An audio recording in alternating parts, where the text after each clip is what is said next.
Ladies and gentlemen, after I put that story out about the NIK drug test, the field test that police in this country use, it's not just Georgia, it's used all around the country.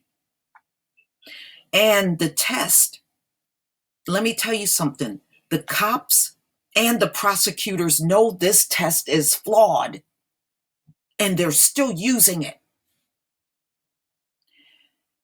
Faulty test creates fake drug crimes. Cops and prosecutors continue to put unjustified faith in notoriously unreliable field tests. This is dated July 18th, 2016. So they knew this for quite some time, ladies and gentlemen, and they continue to use a flawed field test. And it gets worse. So let me just get into this. I'm going to jump down a bit.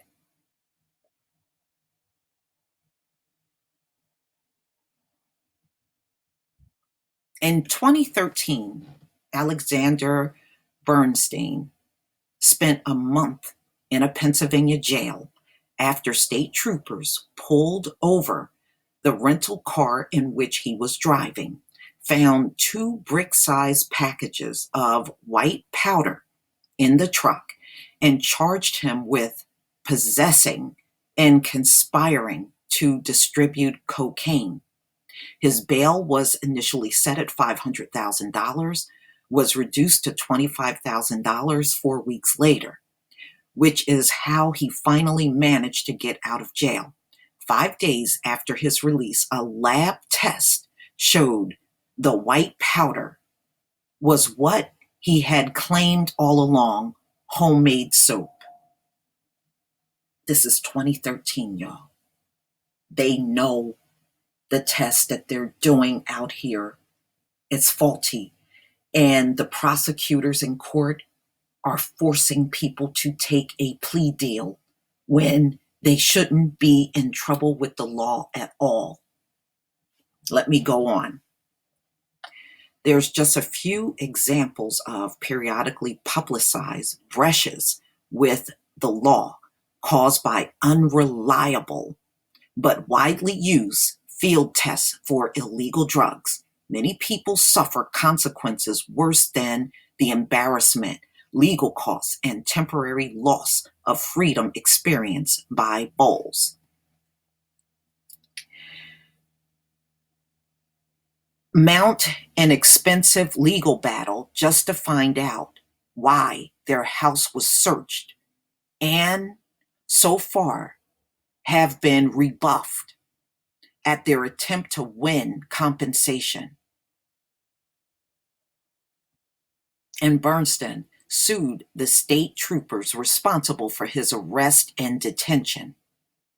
In last week's New York Times Magazine, ProPublica reporter Ryan Gabrielson and Topher Sanders estimate that, listen to this, thousands of Americans have been not just falsely accused, but falsely convicted of drug crimes based on erroneous field test results.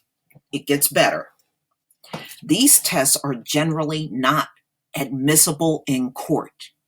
How many people knew that these field tests that these police officers and state troopers and sheriff's departments are doing out here around the country are not admissible in court? But listen to this. It's not admissible, but the prosecution are using these erroneous tests for plea deals. All right. These tests are generally not admissible in court, but that does not matter much since the vast majority of drug cases, 90% or more, are resolved by plea deals. So our people should not be in jail at all. They were cornered into taking plea deals and they should not be in there on a drug charge at all because the field test that they're using is faulty, highly flawed. Let me go on. Gabrielson and Sanders found that guilty pleas are allowed based on field tests alone in dozens of jurisdictions, among them Atlanta, Boston, Dallas, Jacksonville, Las Vegas, Los Angeles, Newark, Philadelphia, Phoenix, Salt Lake City, San Diego, Seattle, and Tampa. They go by that faulty field test alone as evidence against people in court. And the test is highly flawed. Do you know how many people are sitting in prison right now that shouldn't be there on drug charges? This man, Bernstein, had soap powder, and he got charged with drug possession and conspiring to distribute cocaine, and it wasn't even cocaine, it was soap.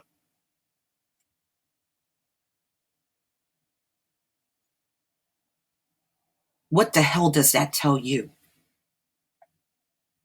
Many of these people behind bars should demand a drug test. I'm serious. This should not stand. People need to be released from prison. And the fact that they're still running around with this same flawed NIK drug test to this day, using it to make false arrests, false drug arrests. Ladies and gentlemen, never. I know this system says our people are guilty all the time, but I want to always push this to you. We are not as guilty as they're claiming. They are falsifying police reports. The prosecution is doing all types of underhanded things. And they are falsifying a lot of things to get people in our community placed behind bars. A lot of falsifying is going on. You can't say to anybody to believe in your system when this kind of stuff is going on. But let's go on, because there's more that I definitely want to bring out. Focusing on Harris County, Texas, Gabrielson and Sanders found that 212 people were convicted of possessing a substance that a field test mistakenly identified as an illegal drug between, listen to this, January 2004 and June 2015. One of those erroneously incriminated defendants, a Louisiana woman named Amy Albritton, was arrested in 2010 after Houston police pulled her car over and found white crumb they mistakenly identified as crack cocaine. Crumbs, y'all. They put this woman behind bars for having crack cocaine based on crumbs they found in the car that was not drugs at all. They found white crumbs they mistakenly identified as crack cocaine, although she was innocent. The prospect of up to 2 years in prison, combined with someone's pseudoscientific certainty that she was guilty, persuaded her to accept a plea deal. She should have never accepted a plea deal or even been in jail that promised a short jail sentence. She ultimately spent 3 weeks in jail, but That was the least of her punishment. She lost her job as a manager of an apartment complex in Monroe, Louisiana, and her new status as a felon made it impossible to find steady work that paid nearly as well, which in turn made it difficult to care for a son with cerebral palsy. Look at what they did to this woman. Her whole life was upended by a crumb on the floor of her car that a lab later found was not any sort of illegal drug. But look at what happened to her. She lost everything over a false and faulty test that these cops are using. All right, let me go on. That's a damn shame what happened to her. My heart goes out to her. Albritton had no idea she had been exonerated until Gabrielson and Sanders tracked her down and got in touch with her. She needs to sue. She needs to sue. She had a son to take care of, and they ruined her life. Without going through the records of every county in the country, it's hard to say how many people have had experiences similar to Albritton's. But Gabrielson and Sanders take a stab at it, considering the data from Harris County, the ubiquity of field tests, the widespread willingness to accept plea deals based on those tests, and the large number of arrests for drug possession. Wow. 1.3 million in 2014, the most recent year for which FBI data are available, because this came out in 2016, so they would be right. If Albritton's case is one of hundreds in Houston, they write, there is every reason to suspect that it is one among thousands of wrong drug convictions that are based on field tests across the United States. Later, they said Albritton's is one among unknown tens of thousands of Americans whose lives have been torn apart by a very flawed test. Give me a second, y'all. My cat wants to get out of the room. Yeah, get out of here, Loretta.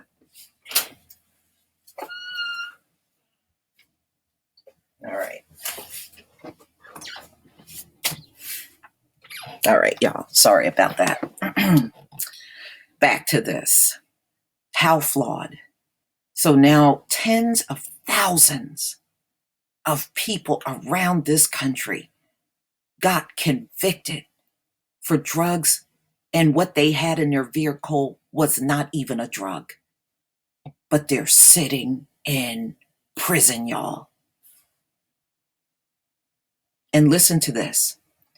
In Florida, they write 21% of evidence that police listed as methamphetamines after identifying it was not methamphetamines. And half of those false positives were not any kind of illegal drug at all.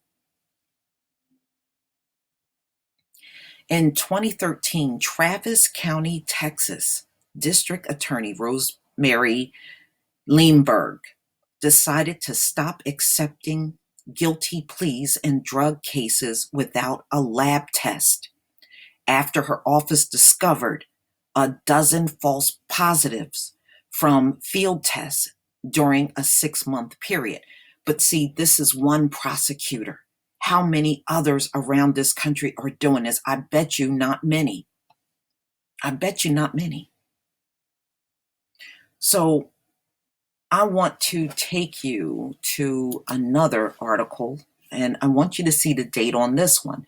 This is New York Times Magazine, and this drug test is $2. and it's putting a lot of innocent people in jail.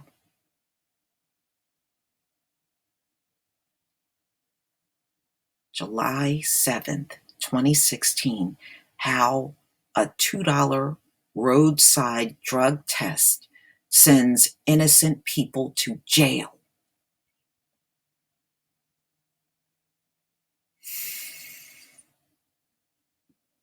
This is a disgrace.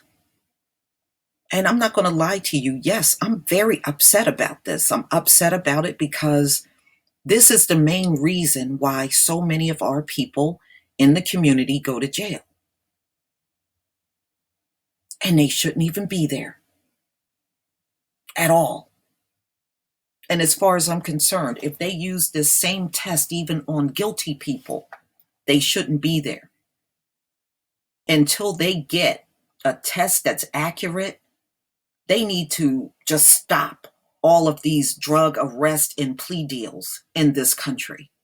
But I know they won't because they are too shady to do this.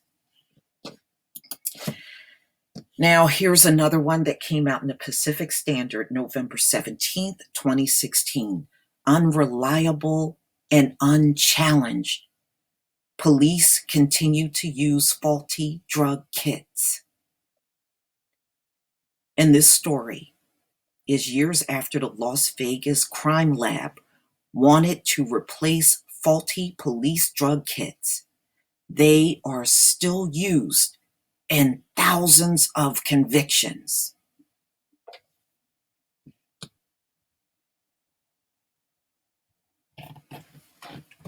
So, ladies and gentlemen, not only are they still in 2018 using these flawed kits, it is going unchallenged by the thousands of people that are being wrongfully put behind bars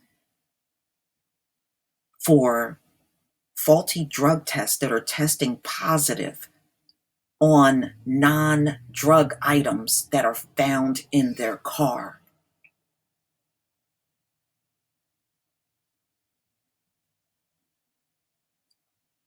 This article talks about things going all the way back in the 90s.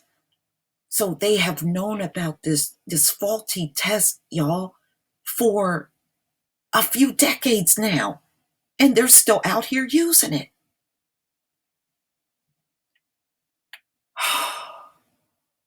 At an onset of the 1990s, the Las Vegas Metropolitan Police Department began making thousands of arrests every year using inexpensive test kits meant to detect illegal drugs. Officers simply had to drop suspected cocaine and methamphetamines taken from someone's pocket or floorboards of their car into a pouch of chemicals and watch for telltale changes in colors, known as field tests. Police embraced them as essential in busting drug users and dealers. Local judges became sold on the kits' usefulness, and prosecutors relied on them too quickly, secured guilty pleas, hundreds upon hundreds, year after year. So since the 90s, they knew these tests were flawed, ladies and gentlemen, and they kept right on using them, and they are still using them to this day.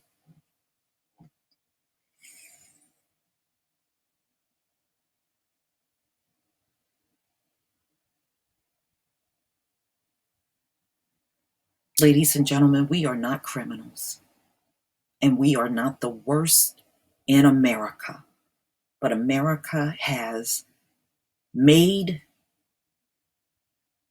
a habit out of pointing fingers at us when fingers should not be pointed at us at all.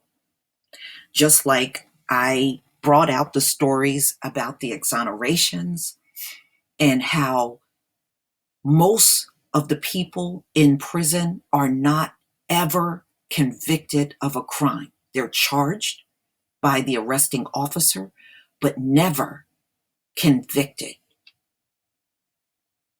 66%, the majority, never get a day in court, and they have spent years behind bars with no conviction. See, once they get you in there, ladies and gentlemen, they box you in. And you must understand this. This is all being done intentionally. Don't ever believe just because someone is behind bars that they are guilty of a crime. In America, they are less likely to be guilty than guilty. Never forget that. And the next time your friends and families get locked up over these field tests, challenge it. That's all I wanted to say, ladies and gentlemen.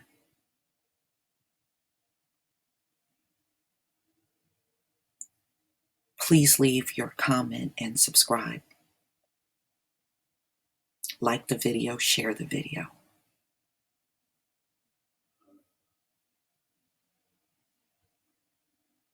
Peace, family.